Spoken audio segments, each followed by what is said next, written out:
On Sicily's eastern edge, a mountain keeps rewriting the skyline.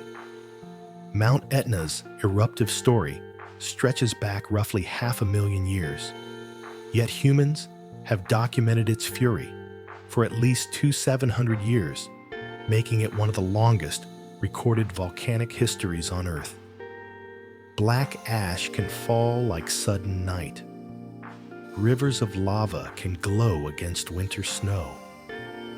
And down below, ordinary life continues roads, vineyards, seaside cities built on a landscape that never promised to stay still.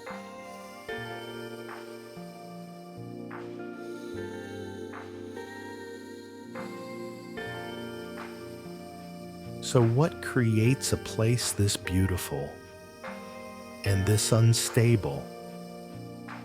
And what does it do to the people who call it home?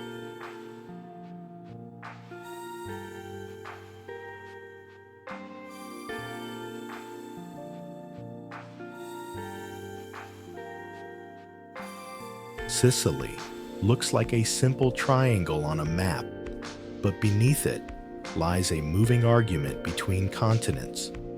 This island sits inside a broad collision zone where the African plate converges with the Eurasian plate, a tectonic relationship that has shaped the central Mediterranean for millions of years.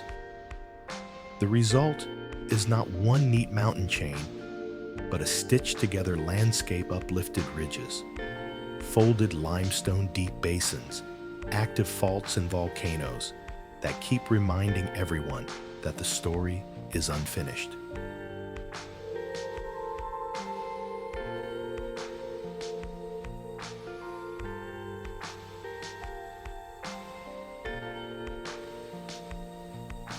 To understand Sicily's split personality, it helps to picture the island as a meeting point of distinct geological blocks. In the southeast, the Hybelin Plateau behaves like a more rigid foreland, an older foundation that resists deformation compared with the more crumpled zones to the north. To the center and west parts of Sicily are tied to the Apennine-Maghrebian belt, where rocks have been folded and thrust like a slow-motion wave pushed by converging plates and a complex subduction system. Even without seeing the equations, the evidence is written in the island's terrain, mountain ridges that arc, basins that sag, and coastlines that shift as the crust adjusts.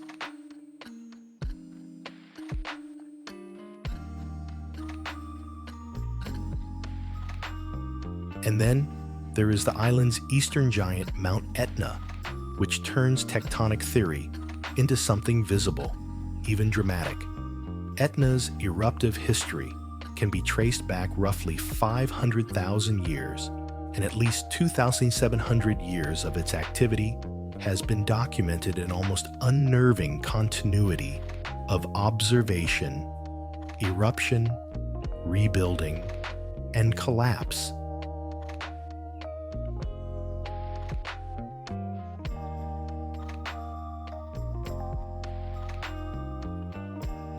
Unlike a single event volcano, Etna is a working system. Lava flows, ash emissions, explosive episodes, quieter effusion, sometimes all within the same season. Modern monitoring regularly captures how quickly conditions can change and how far the impacts can reach beyond the summit.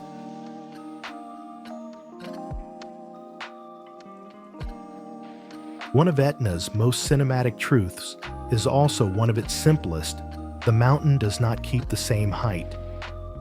Its summit elevation can rise as new material accumulates and drop as crater rims collapse. Encyclopedia Britannica notes this variability and gives an early 21st century elevation around 3,220 meters, a reminder that even the tallest is temporary here.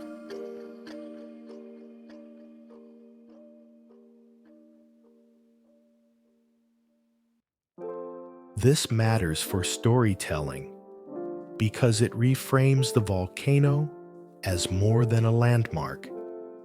Etna is a living sculptor. It builds new ground, buries old trails, and redraws the line between safe and too close without warning.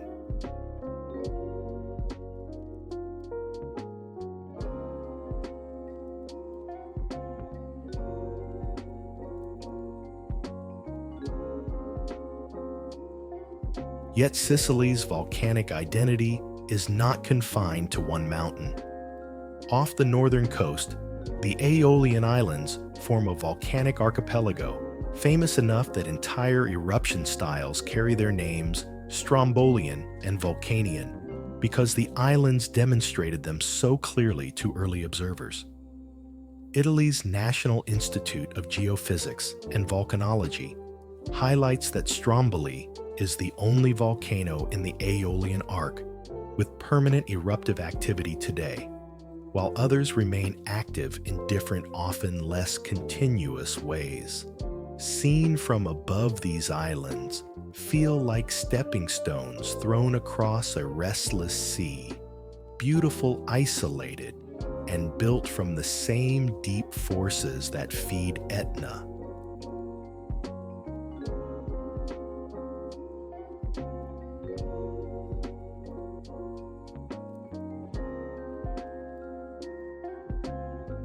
Between the volcanoes and the mountains, Sicily's surface becomes a mosaic of textures. In the interior and north, limestone ranges and ridges rise with a stern, ancient look rock that speaks of older seas compressed and lifted into high ground over time. Along parts of the coast, cliffs and coves show where the island meets the Mediterranean in sharp angles, as if the sea is still negotiating its boundary with the land.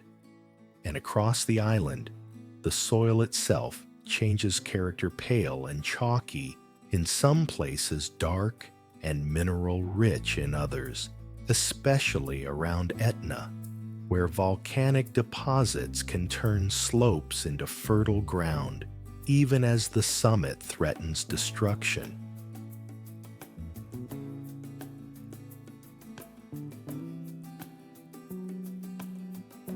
All of this creates Sicily's signature contradiction, a place that feels sunlit and timeless, yet is literally born from instability. The island's most iconic views, Etna crowned with snow, black lava fields, flowing into vineyards islands, steaming above the Tyrrhenian Sea, are not accidents of scenery. They are symptoms of deep earth processes still in motion. And that motion is not abstract. It influences where towns expand, which roads survive what farmers plant, and how communities learn to read the sky for ash or the ground for subtle tremors.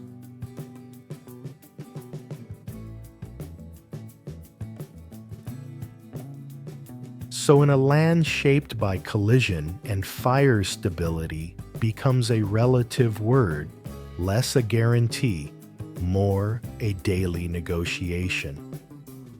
If Sicily is still being written by the earth beneath it, what does it mean to build a life on a page that keeps turning?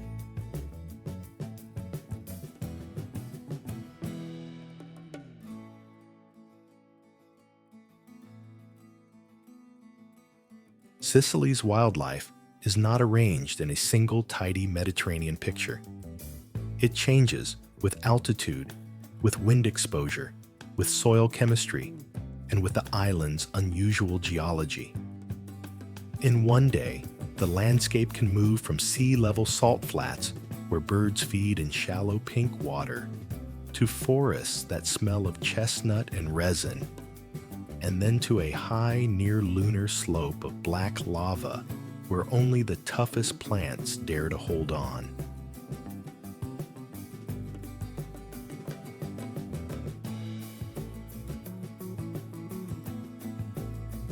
Nowhere shows that vertical transformation more clearly than Mount Etna.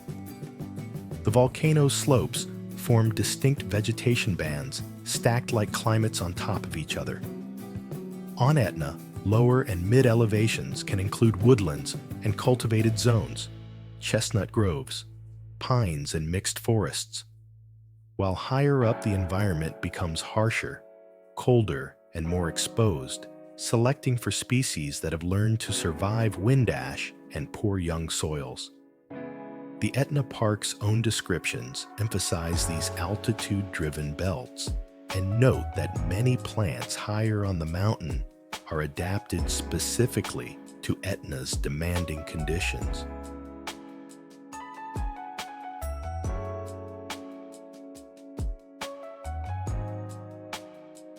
But Etna's biodiversity is not only about forests. It is about recovery, how life returns after fire. Lava flows look final when they cool, like a black verdict poured across the slope.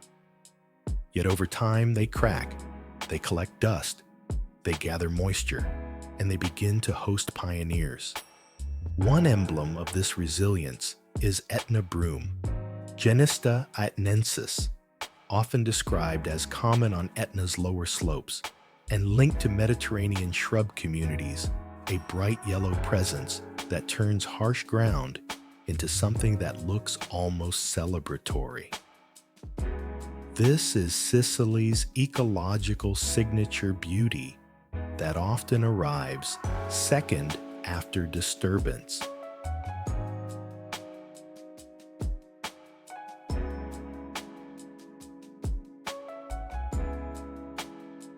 Beyond Etna, Sicily's mountain parks hold a different kind of richness, less volcanic drama, more slow, green complexity. In the northeast, Parco dei Nebrodi is frequently described as the island's largest protected natural area, and it is notable for bird life.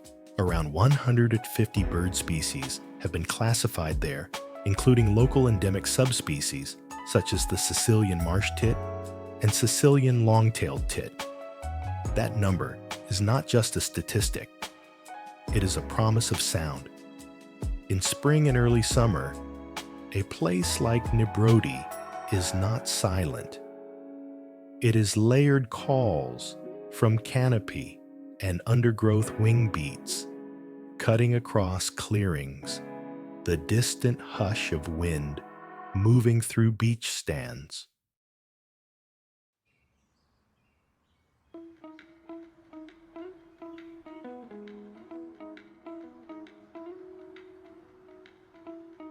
And that detail matters for a documentary because it reveals what the island really is, not only coastline and ruins, but also refuge. The mountains create cooler pockets in a region known for heat. Forests store moisture, valleys channel migration, lakes and reservoirs become stopovers. In such terrain, biodiversity thrives, not because the environment is gentle, but because it creates many small niches, microclimates, where different life strategies can succeed.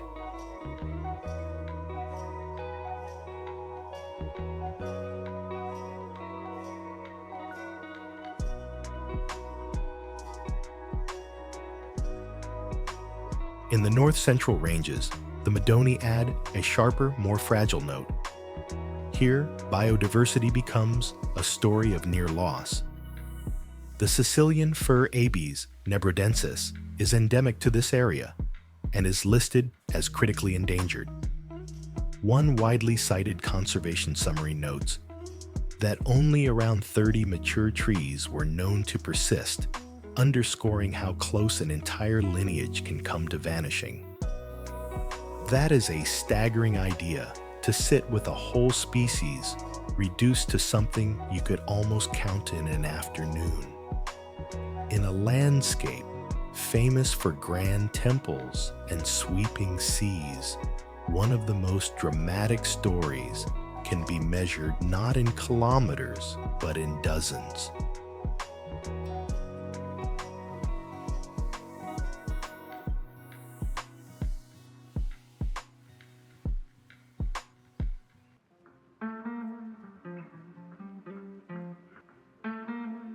Then Sicily turns outward again toward the edges, where land meets water, and the rules change. Along the western coast near Trapani, the Saline di Trapani e Pachico are more than historic salt pans. They function as a protected wetland landscape, an engineered mosaic of shallow basins and channels that has become habitat and stopover for birds. The reserve's managing organization describes an area on the order of about 1,000 hectares, divided into zones that include the salt pans themselves. Wetlands like these are not dramatic in the way a volcano is dramatic. Their power is quieter, a flat horizon, a reflective surface, and suddenly a flock lifts off, turning the air into motion. Tourism materials and conservation messaging consistently highlight the site's role as a refuge for migratory birds.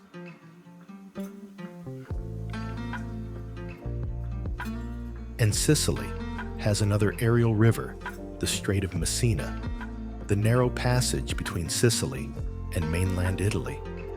BirdLife International has described it as one of Europe's major migratory gateways and notes its exceptional importance for spring migration of raptors.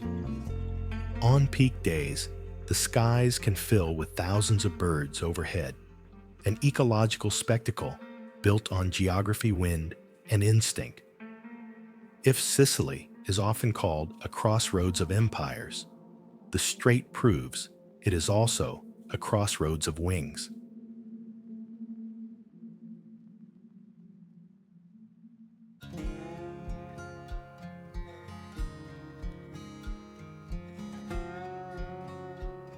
Under the surface, the island's marine ecosystems add yet another dimension. The waters around Ustica, north of Sicily, are protected within the Isola di Ustica Marine Protected Area, established in 1986 and described by its official site as extending for over 15,000 hectares.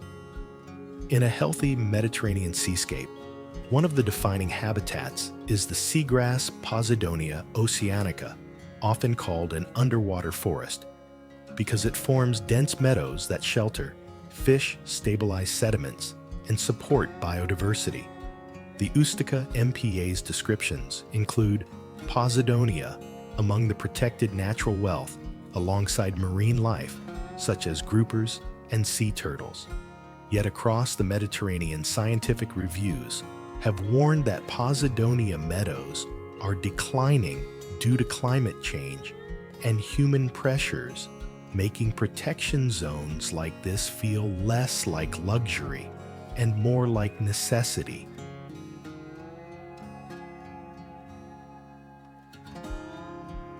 All these ecosystems, volcanic slopes, mountain forests, salt, wetlands, migration bottlenecks, seagrass meadows share one theme: adaptation under pressure.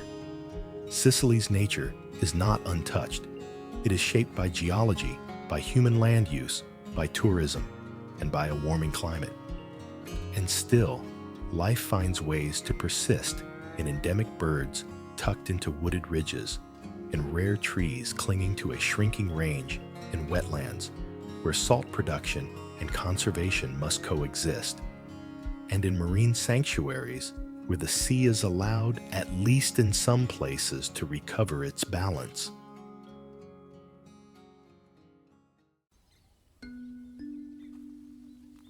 So what is Sicily really? A sunlit island of postcards? Or a living laboratory where survival is negotiated day after day between heat and shade salt and fresh water fire and regrowth?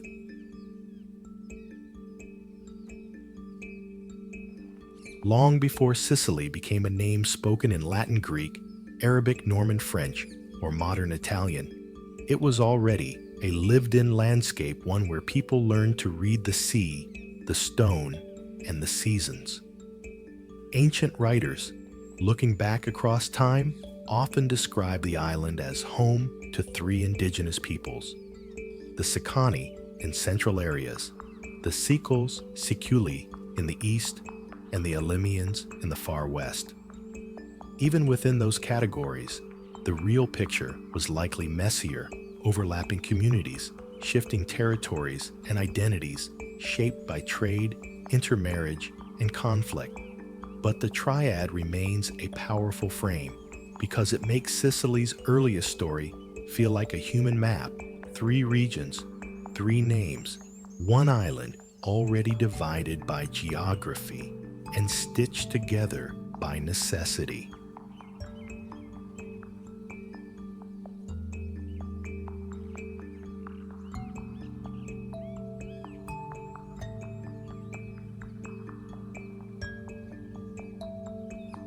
The Sicani are often presented by ancient Greek writers as the earlier inhabitants of Sicily's interior. Encyclopedia Britannica notes that those writers called the Sicani the aboriginal inhabitants of central Sicily, distinguishing them from the Sicils in the east and the Elymians in the west. Yet even in the ancient sources, certainty slips. Thucydides believed the Sicani were originally Iberians from Spain who were pushed inland by the arriving Sicils, an explanation that reveals as much about how Greeks tried to categorize foreign peoples as it does about what truly happened on the ground. Archaeologically, Britannica adds there is no substantial difference between Sicani and Sicils in historical times, an understated sentence that quietly challenges neat labels.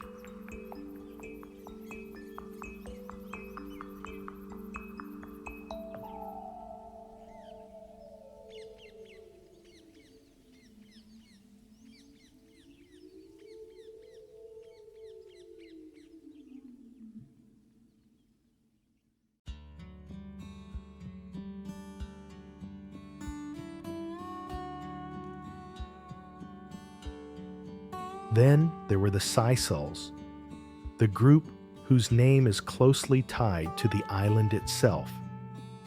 Britannica's overview of Sicily explains that at the coming of the Greeks, the Sicils occupied the east and were reputed to be latecomers from Italy, and it also notes that the Sicils spoke an Indo-European language, while the languages of the other indigenous groups have left no surviving remains. That detail is more than linguistics. It suggests movement contact and the way Sicily absorbed arrivals from across narrow waters, turning migration into identity.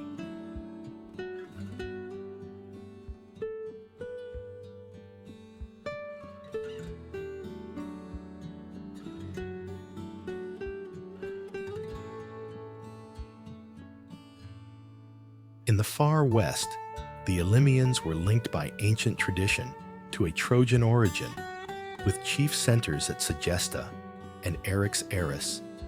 Britannica treats this Trojan connection as something assigned to them, a mythic ancestry that likely grew as later cultures tried to weave Sicily into epic narratives. But even if the Trojan story is legend, the name places are real.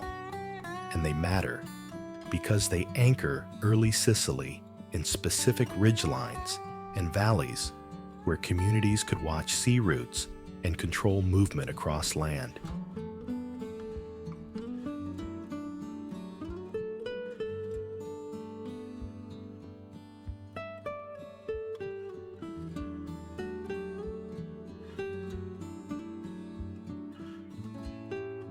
This is where Sicily's geography becomes personal. The island is close enough to mainland Italy that the sea never feels like an absolute barrier, yet wide enough that every crossing demands skill timing and luck. That narrow gap encouraged both contact and separation, a corridor that could deliver strangers, traders, and conquerors, but also storms, shipwrecks, and fear.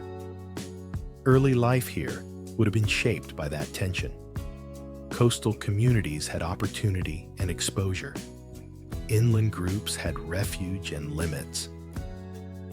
And everywhere, Sicily's landscapes, mountain ridges, river valleys, volcanic soils taught the same lesson: survival belongs to those who adapt.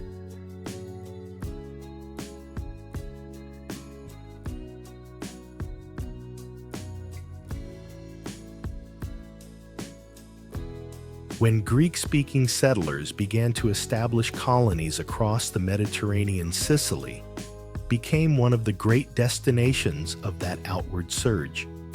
The Metropolitan Museum of Art's Heilbrunn essay on Greek colonization describes how by the 7th and 6th centuries, BCE Greek colonies and settlements stretched as far as southern Italy and Sicily, part of a broader network of seafaring trade and new independent cities planted along coasts. For Sicily, that meant something transformative: the arrival of cities built to last, the spread of language and religion, and a new urban rhythm that would reshape older communities rather than simply replacing them.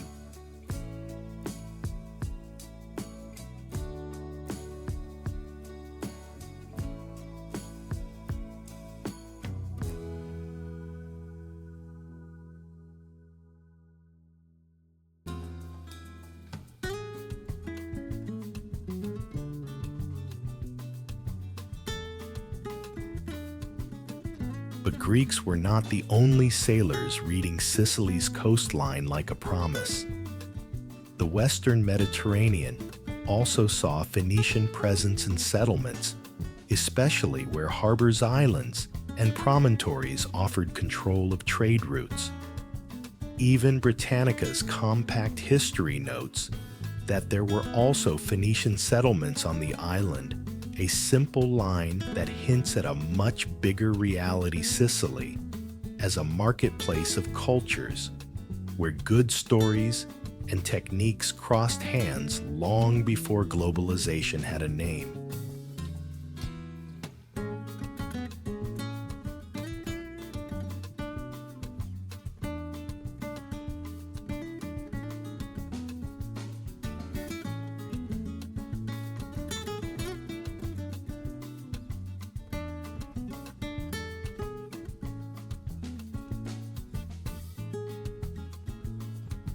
This is the moment when Sicily's early culture becomes less like a single origin story and more like layered sediment.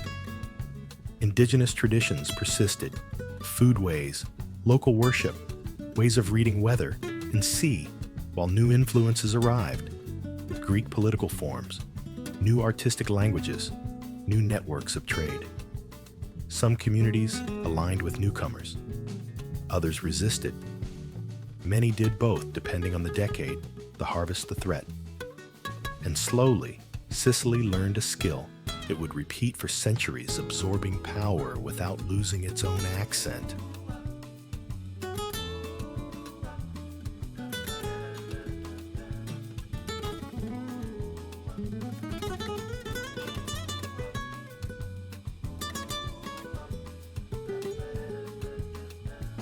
One of the most cinematic truths about early Sicily is that it was never just an island. It was a crossroads, and crossroads create pressure. They force decisions. They attract attention. They invite conquest. The same sea that carried olive oil pottery and metalwork also carried war.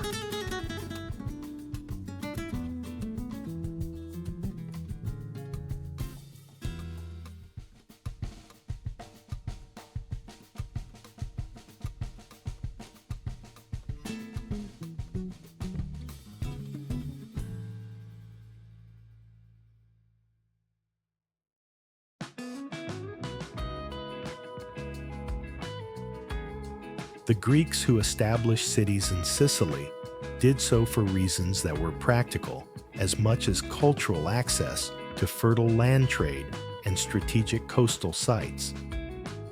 The new polis city-states brought architecture, coinage, temples, theater structures designed to project permanence. Yet permanence in Sicily was always contested because the island's value was obvious to everyone who looked at a map. Control Sicily and a power could influence the central Mediterranean. Lose Sicily and the sea becomes someone else's highway.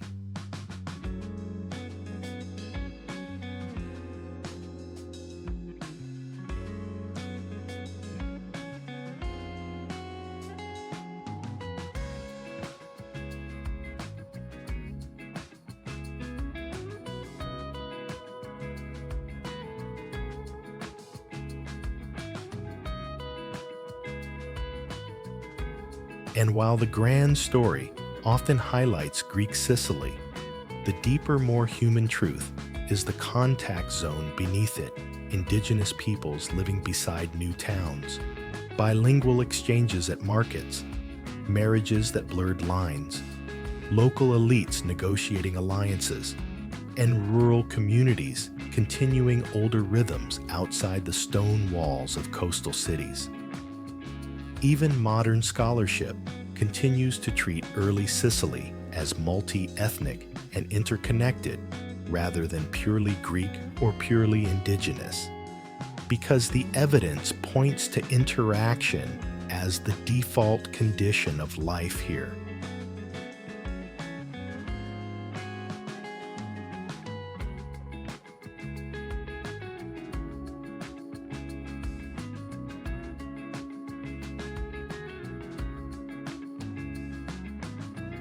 That layered identity becomes easier to imagine when the camera lingers on the land itself. In central Sicily, older communities would have known the interior routes, the water sources, the defensible high ground. In the east, the Sicils lived closer to zones that would become heavily Greek-influenced, where ports and plains drew settlers. In the west, Elymian centers like Segesta sat near spheres of Phoenician contact and later competition. Sicily wasn't merely divided. It was positioned each region oriented toward different seas, different neighbors, different dangers.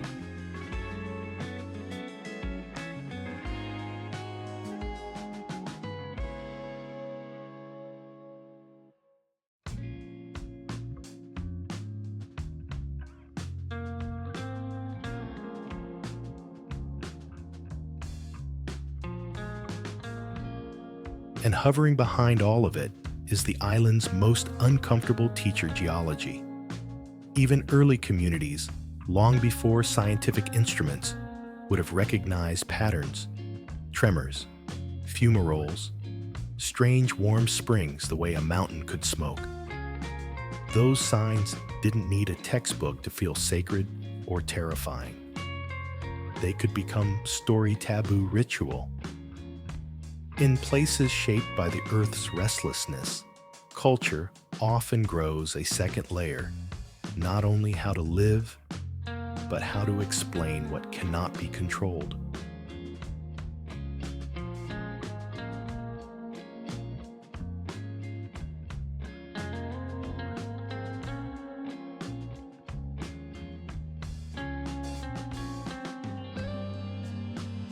So, Sicily's early culture cannot be reduced to a single beginning. It is better understood as a sequence of arrivals and adaptations, indigenous peoples mapped by ancient authors, Greeks building new cities by the shore, Phoenicians anchoring trade in the west, and countless unnamed families negotiating everyday life between mountain and sea.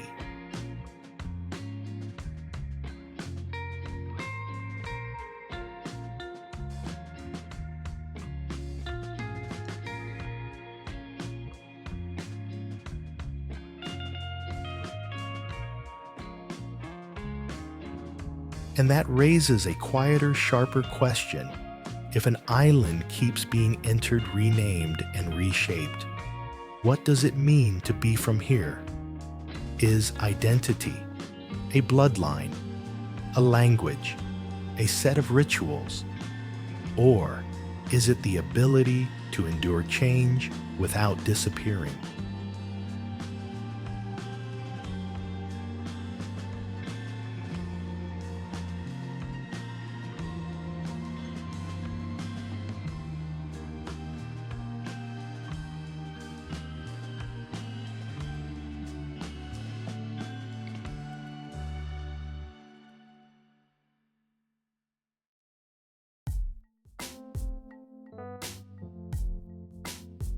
Sicily's history does not move in a straight line.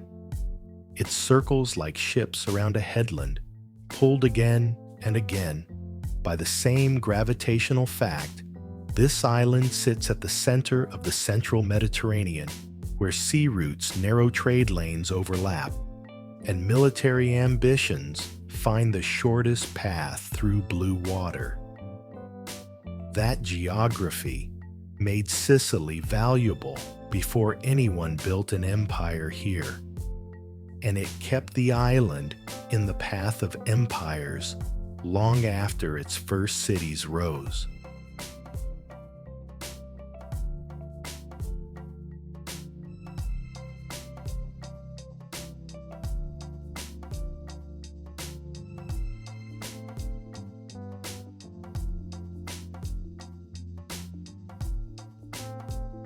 In the ancient world, Sicily became a prize contested by powers that could not afford to ignore it. Greek colonies and city-states flourished along the coasts, while Phoenician settlements also existed on the island, evidence that Sicily was already a shared marketplace of cultures and rival interests. But trade and competition can only coexist for so long before they harden into conflict. By the 3rd century BCE, Sicily was pulled into one of antiquity's decisive struggles. The wars between Rome and Carthage fought in large part over control of the island and its surrounding waters. The First Punic War, 264–241 BCE, was fought primarily on Sicily and at sea. Around it, a long conflict that ended with Carthage ceding Sicily to Rome, marking a turning point in Mediterranean power.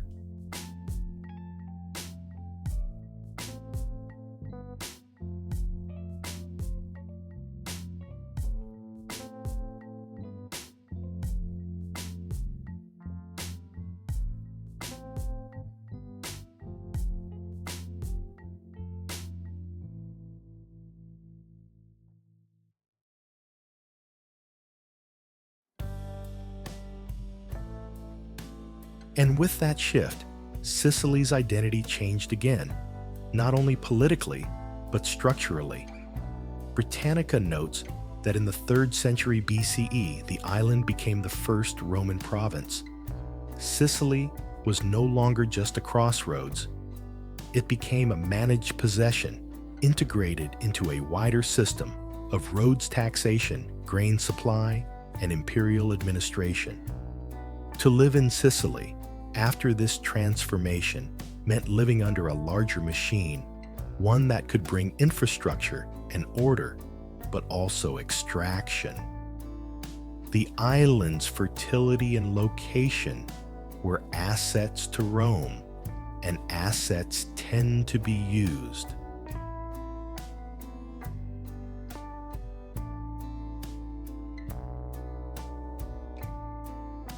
Centuries later, control shifted once more. Sicily fell under Byzantine rule after the general Belisarius occupied it in 535 CE, at the start of broader hostilities in Italy. Another reminder that the island story often runs parallel to bigger continental dramas.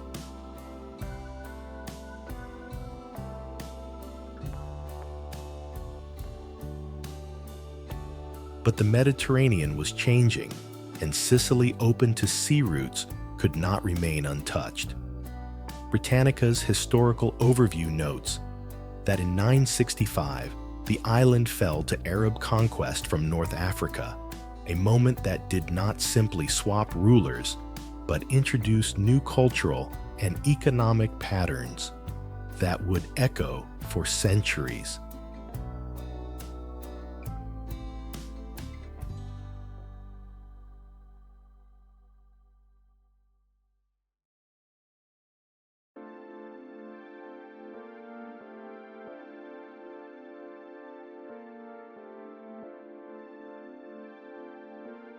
Then came a shift that Sicily still wears in stone. Britannica notes that in 1060, the island fell to the Normans, who progressively Latinized it. The Norman period is often remembered not only for power, but for synthesis, because Sicily, in this era, became a place where cultures did not merely collide. They fused into architecture, governance, and art.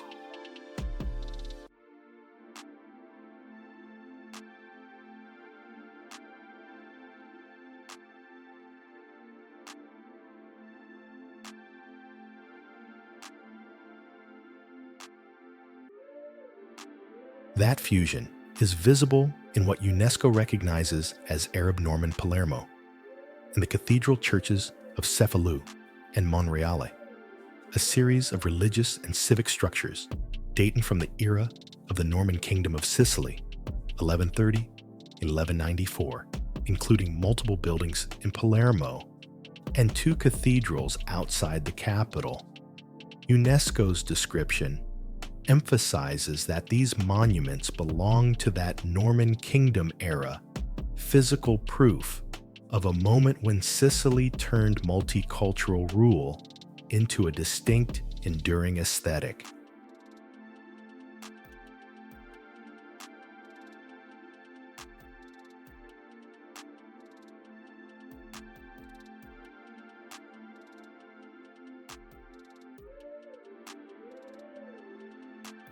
Even modern reporting returns to this theme.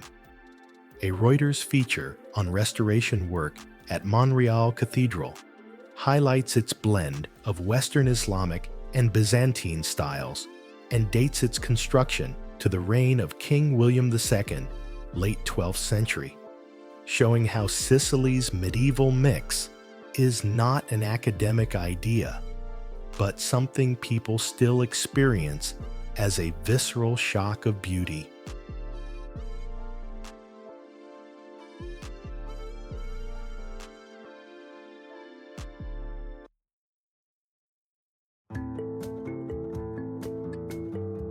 But Sicily's medieval story also includes fracture moments when the island resisted how it was being governed.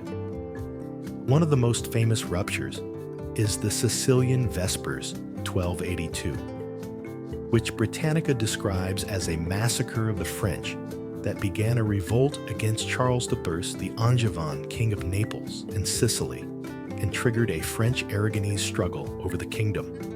It is one of those historical moments that reads like a spark meeting, dry grass, resentment becomes action, action becomes upheaval, and the island's political future is redirected.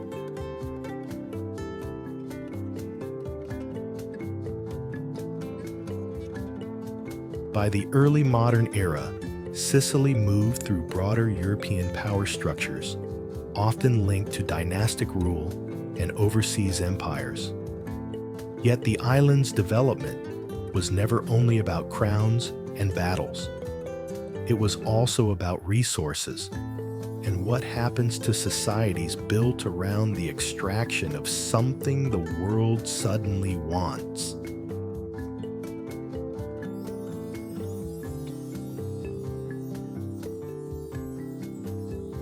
In the 19th century, Sicily became deeply associated with sulfur, a mineral crucial for industrial processes of that era. Modern economic historical research describes Sicily as the world leader, even a near monopolistic supplier of sulfur during parts of the 19th century, feeding rising global demand. Other historical summaries note the scale from a different angle. By the end of the 19th century, there were reportedly hundreds of mines and tens of thousands of workers in the sector, with working conditions often described as extremely harsh. This is a vital documentary thread because it pulls Sicily out of the romantic frame. The island is not only cathedrals and coastlines, it is also labor inequality and the heavy cost of being useful to the world economy.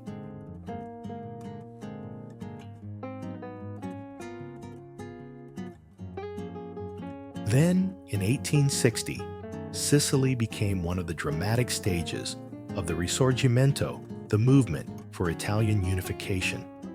Britannica describes the Expedition of the Thousand as a campaign undertaken in 1860 by Giuseppe Garibaldi that overthrew the Bourbon kingdom of the Two Sicilies and enabled the union of southern Italy and Sicily with the north.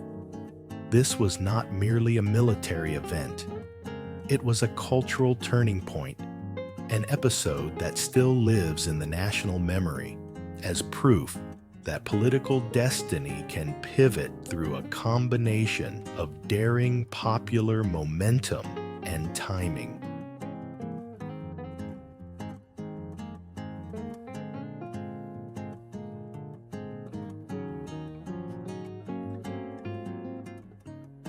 And yet the question that hangs over Sicily's long arc is not simply who ruled it is. What did each regime leave behind in everyday life? Rome brought provincial integration and imperial systems. The Byzantine era connected Sicily to an Eastern Mediterranean world of administration and faith.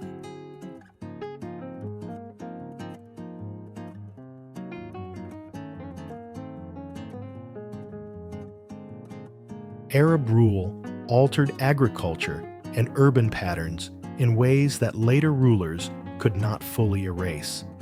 The Normans built a kingdom whose art still forces modern visitors to stop and stare. The Sicilian Vespers proved the island could erupt politically, not only geologically. The sulfur boom revealed the price of being a resource frontier in an industrializing world. And Garibaldi's campaign showed that Sicily, again, was not a footnote, it was a hinge.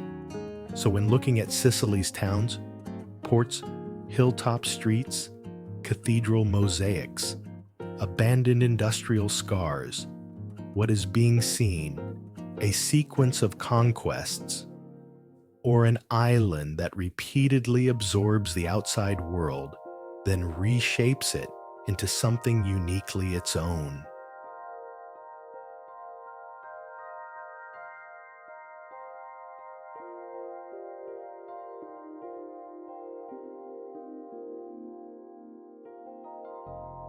If Sicily has been entered, claimed, and remade so many times, how does a society decide what to keep, what to forget, and what to turn into legend?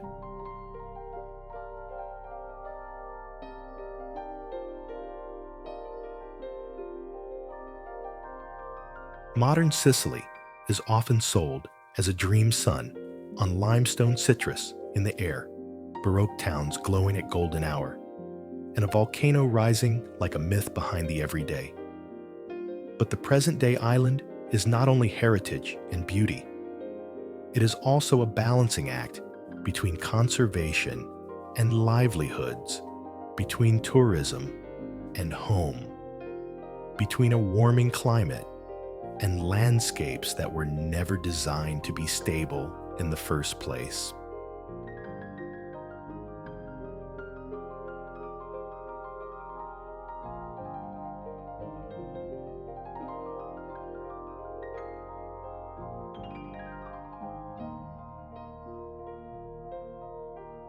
One of the clearest pressures is tourism, which arrives in Sicily as both opportunity and stress.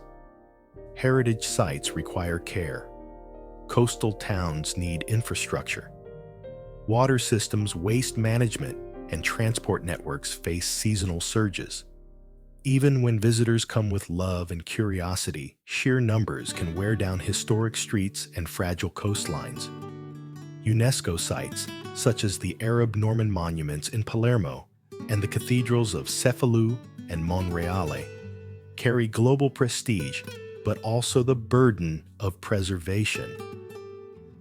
The work is constant cleaning stone, restoring mosaics, reinforcing structures, and negotiating what authenticity means when a living city also needs modern life to function. And then there is the island's most unpredictable headline maker, Mount Etna. In the modern era, the volcano is both a symbol and an operational challenge. It draws visitors, photographers, hikers, and scientists, yet it also forces closures and caution. When Etna's activity intensifies, authorities can restrict access, aviation can face disruption from ash, and local communities must adapt quickly to changing risk levels. UNESCO emphasizes Etna's exceptional scientific value and long-recorded activity, which helps explain why it is monitored so closely and why normal life here always includes an awareness of what the mountain might do next.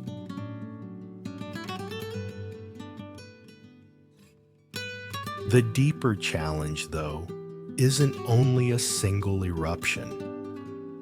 It is how Sicily's people live with multiple overlapping risks, some dramatic, some slow, some invisible, until they become unavoidable.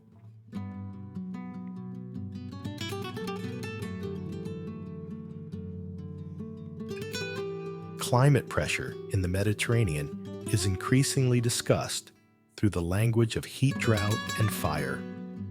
Sicily's landscapes, especially rural interiors, can be vulnerable when summers intensify and rainfall patterns shift. A place famous for orchards and vineyards relies on water and timing, and climate stress can make timing feel less reliable. In this context, nature protection isn't only about saving rare species. It becomes a practical question: how to keep soils from degrading, how to protect forests that act as moisture reservoirs, how to maintain wetlands and coastal buffers that stabilize ecosystems.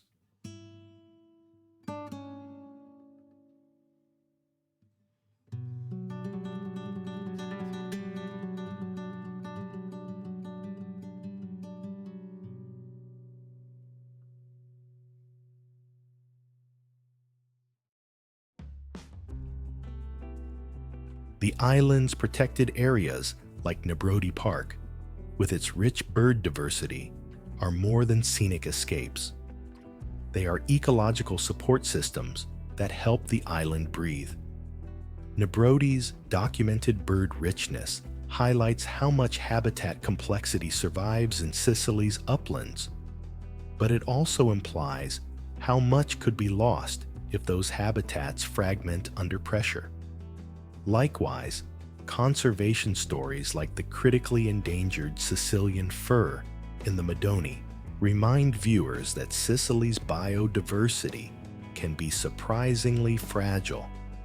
When a species is reduced to a tiny population, it becomes sensitive to everything: storms, fire, disease, drought, and human disturbance.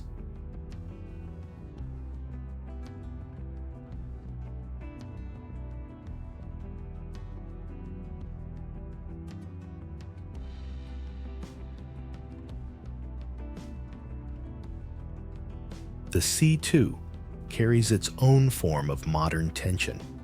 Marine protected areas such as Ustica's MPA exist because the Mediterranean is heavily used by fishing, shipping, tourism, and coastal development. Ustica's protected waters, described as extending over 15,000 hectares, represent an attempt to defend ecological structure, including habitats like Posidonia, Oceanica, seagrass meadows, often compared to underwater forests, because of the shelter and stability they provide. Scientific reviews warn that Posidonia meadows face decline due to human pressures and climate change, meaning that protection zones are not just nice to have, but increasingly part of a survival strategy for coastal biodiversity.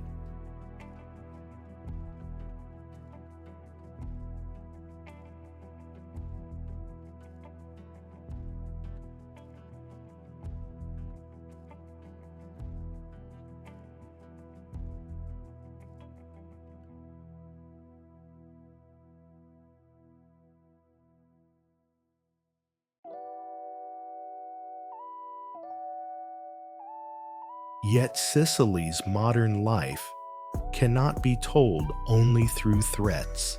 The island's cultural energy is the other half of the frame, how people keep living, celebrating, building meaning, even while pressure rises.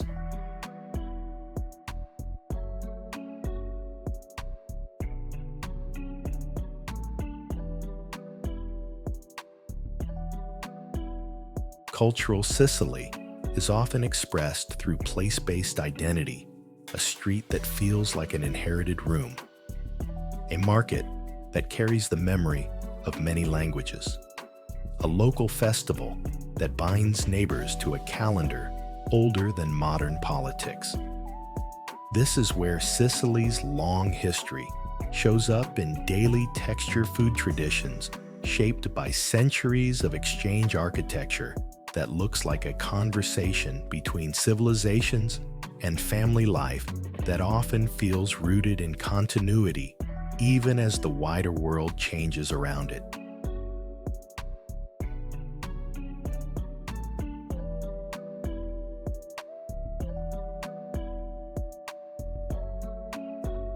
And then there is the paradox of Sicily's icon status. The very qualities that draw outsiders, beauty authenticity myth, can also compress local life into a product.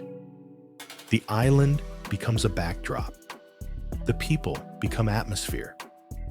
Modern Sicily pushes back against that, not always loudly, but persistently, through community-led preservation, through crafts and local agriculture, through cultural projects that present the island as lived reality rather than postcard fantasy.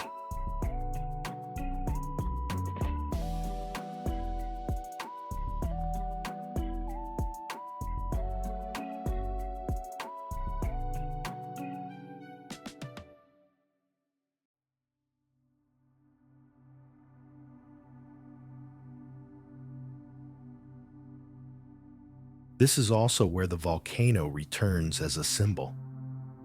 Etna is danger, yes, but it is also identity. It gives fertility to slopes that might otherwise be poor. It creates the black soils that support cultivation. It shapes weather patterns. It becomes an emotional compass in the landscape, always visible, always present, always reminding people what kind of place this is. UNESCO's framing of Etna as a natural laboratory helps reinforce why the mountain is not just scenery. It is part of Sicily's modern relationship with science, risk, and resilience.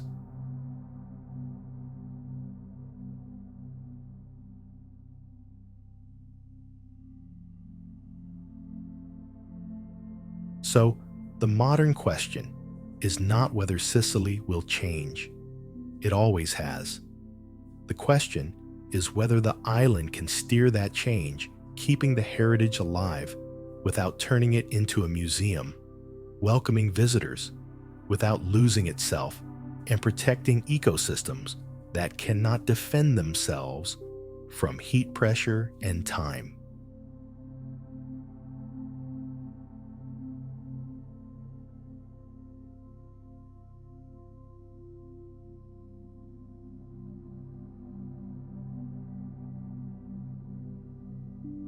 When the world comes to Sicily looking for beauty, can it also learn to protect what makes that beauty possible?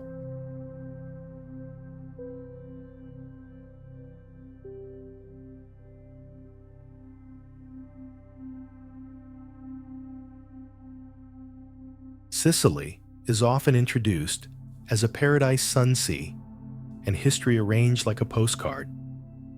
But the longer the island is watched, the more it reveals its true shape, a place built on movement. Continents press together beneath it. Volcanoes rewrite it. Winds and currents pull at its coasts.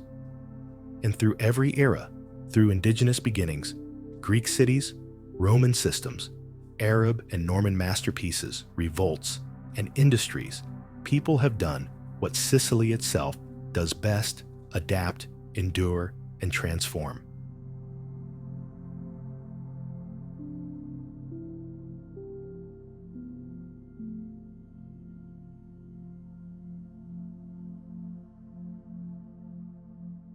This is why Sicily feels so alive. It is not a museum island sealed under glass.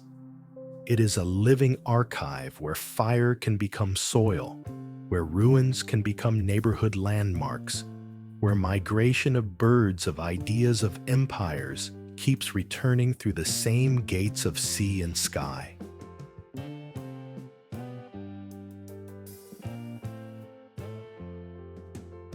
But Sicily's beauty is not invulnerable.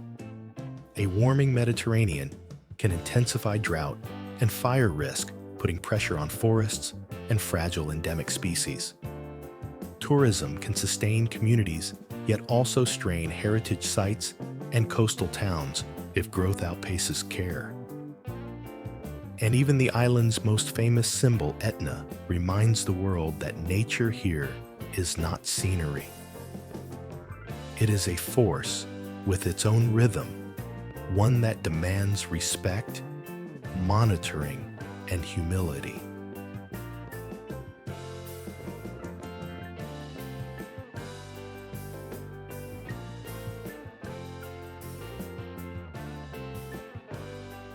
So, what can be done by viewers who may never set foot here, or by travelers who will start with curiosity that goes deeper than the surface? Learn the layered history rather than consuming it as a backdrop.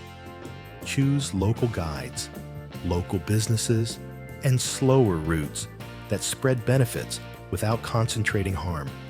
Respect closures and safety rules near volcanic and coastal zones, because in Sicily, risk is real, not theatrical.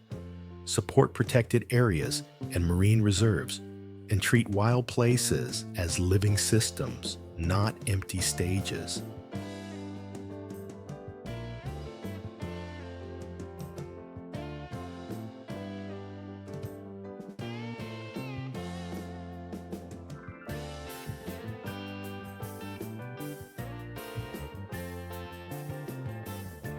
On a map, Sicily sits at the center of a familiar sea. But in spirit, it feels like an edge where continents meet, where centuries pile up, and where the earth still speaks in heat and stone. And perhaps that is Sicily's final lesson. The world is not only meant to be admired, it is meant to be understood carefully, patiently, and protected before the most irreplaceable things become stories told in the past tense.